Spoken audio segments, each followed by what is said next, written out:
महिलांवरच गाणं म्हटलं पाहिजे ते पण या निमित्ताने की आपण या ठिकाणी 8 मार्च माझ्या हार्दिक हार्दिक शुभेच्छा.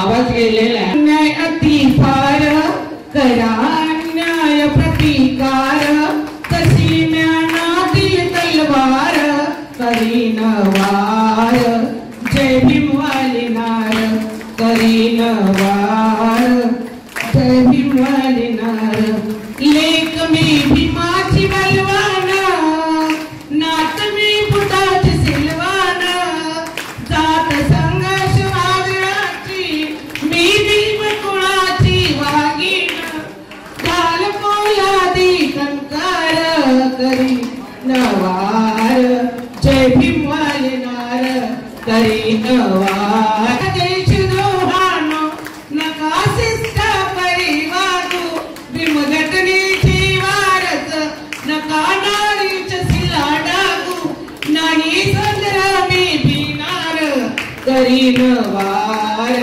जय भीम वाली नार करीन वार जय भीम वाली नार.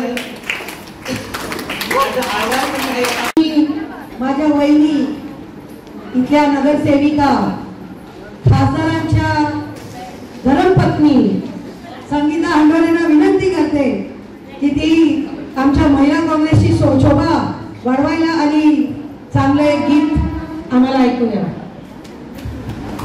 काय झालं पाहिजे. महिला दिनानिमित्त मी एम पश्चिम विभागात क्लर्क म्हणून एस्टॅब्लिशमेंट महिलांसाठी एक माझी स्वतःची एक कविता आहे, ती मी सादर करते. म्हणजे महिला किती त्याग करतात आणि आपलं घर असतं, माहेर असतं, सासर असतं, पण नेहमीच ती परकी असते. माहेरचे म्हणतात की तू आता सासरी जाणार आहेस आणि सासरचे म्हणतात की तू माहेरची आहेस. म्हणजे तिथं असं काही नसतंच, ती एक परकीच असते. ती भावना मी माझ्या या कवितेत मांडली आहे आणि आज महिला दिनानिमित्त मी सादर करते.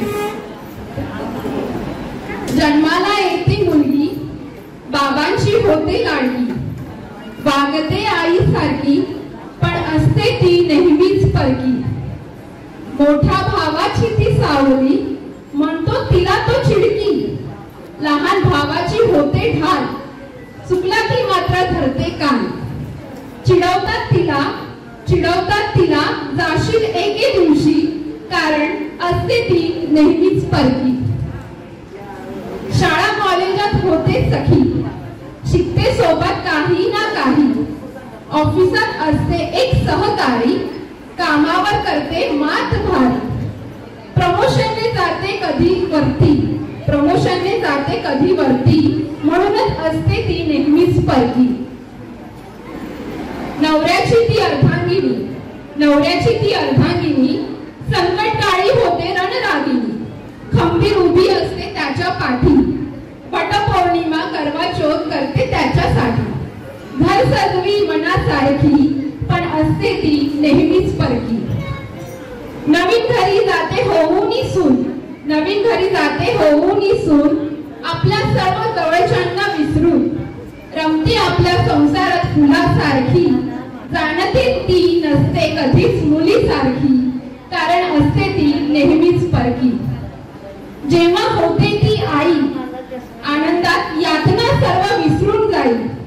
कायम झटते त्याच्याच पायी, कोणाचं काय मग ऐकत नाही. म्हणतात तिला आहे सो फसी, कारण असते ती नेहमीच परकी.